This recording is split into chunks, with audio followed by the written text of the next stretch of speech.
أهلا يا أبطال. جدو النهاردة عنده حكاية كبيرة قوي عن بطل عظيم من أبطال الإسلام. تفتكروا ممكن يبقى في سلطان عادل قوي ويحب الناس ويحميهم من الظلم؟ طب تحبوا تعرفوا اسمه؟ اسمه السلطان In محمود the name ابن of God, سبكتكين. the most يلا gracious, بينا نبدأ the most الحكاية. merciful. كان في راجل اسمه سبكتكين، وده يا ولاد كان صاحب خراسان والهند ومؤسس الدولة الغزنوية، وربنا رزقه بابن اسمه محمود. اتولد سنة 361 هجرية. محمود وهو صغير كان ذكي جدا، عنده حكمة ورأي. وبعد ما والده توفى أخوه مسك الحكم الأول. بس تعرفوا أخوه كان عامل إزاي؟ بالظبط، كان فاسد وما ينفعش يحكم. عشان كده محمود دخل معاه في صراع، وفي الآخر محمود مسك الحكم وبقى هو السلطان. السلطان محمود كان عادل جدا، كان بيكره المعاصي ويحب الناس العاديين، يقرب منهم ويساعدهم يعيشوا في أمان ورخاء. وفي يوم دي واحد يشتكي للسلطان، قال له: يا مولاي، ابن أختك بيعمل حاجات وحشة قوي. تفتكروا يا ولاد السلطان يعمل إيه؟ هل يتجاهل عشان ده قريبه ولا يعدل؟ صح، العدل فوق الكل. محمود أقسم إنه مش هيشرب نقطة مي ولا ياكل لحد ما يمسكه. وفعلا بعد يومين مسكوه متلبس وقتلوا رغم إنه قريبه. شايفين يا ولاد؟ العدل أهم من القرابة. محمود كمان كان بيحب العلماء والأدباء جدا، يقرب منهم، وكان بيحارب الضلال وينشر العلم في أي بلد يفتحها. وكمان كان عنده جيش ضخم، حوالي 100,000 جندي ومعاهم فيلة ضخمة.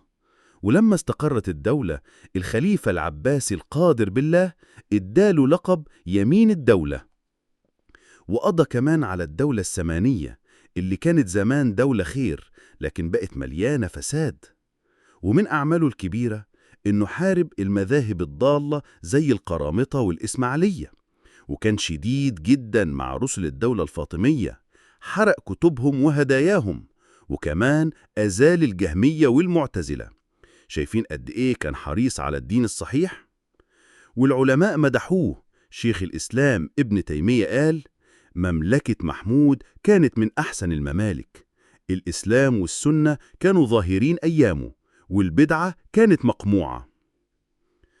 فتوحات محمود في الهند. محمود بدأ حملات كتير على الهند، وكان في ملك هناك اسمه جبال كان بيكره المسلمين جدا. يا ترى عمل إيه؟ جبال ده كان اتغلب قبل كده من والد محمود، وقعد يجهز نفسه سنين عشان ينتقم. لكن محمود خرج له في معركة اسمها برشور سنة 392 هجرية. تفتكروا مين كسب؟ برافو، محمود انتصر وأسر الملك. لكن تخيلوا، محمود أطلق سراحه مقابل دية. الملك لما رجع بلاده قومه بصوله احتقار، وفي الآخر رمى نفسه في النار. وفي سنة 998 هجرية ملوك الهند اتحدوا كلهم وجمعوا جيش ضخم، لكن محمود رجع بسرعة وهزمهم عند قلعة بيها منكر. وبعدها أمراء الهند استسلموا كلهم، بعضهم دخل الأسلام والباقي دفعوا الجزية. هدم الصنم سمنات. وفي سنة 418 هجرية محمود راح يهدم صنم كبير جدا للهندوس اسمه سمنات. الناس هناك كانوا فاكرين الصنم هيمنع السلطان. تفتكروا الصنم عمل حاجة؟ صح، ما عملش حاجة. محمود دخل عليهم وانتصر. الهندوس عرضوا عليه ملايين الدنانير عشان يسيب الصنم. تفتكروا وافق؟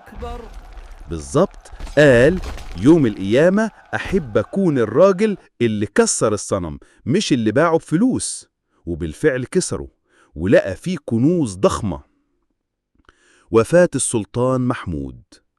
السلطان محمود عاش حياته كلها يجارد في سبيل الله وينشر العدل. فتح بلاد كتير جدا، لدرجة إن فتوحاته مساحتها زي فتوحات سيدنا عمر بن الخطاب رضي الله عنه. وفي سنة 421 هجرية السلطان محمود مات بداء في بطنه. لكن يا ولاد ساب وراه دولة قوية قائمة على العقيدة الصحيحة وشرع الله، رحمه الله وغفر له. شفتوا حبايبي؟ السلطان محمود ابن سبكتكين كان بطل عظيم، عادل، شجاع، وبيخاف ربنا. الحكاية دي بتعلمنا إن القوة الحقيقية مش بالسيوف ولا الجيوش بس، القوة الحقيقية في العدل والإيمان. ودي كانت حكاية النهاردة من حكايات جدو إسماعيل. لو عجبتكم الحكاية يا ولاد ما تنسوش تعملوا لايك وتشتركوا في القناة عشان جدو يحكي لكم قصص أبطال تانيين من أبطال الإسلام، وتقولوا لصحابكم ييجوا يسمعوا معانا.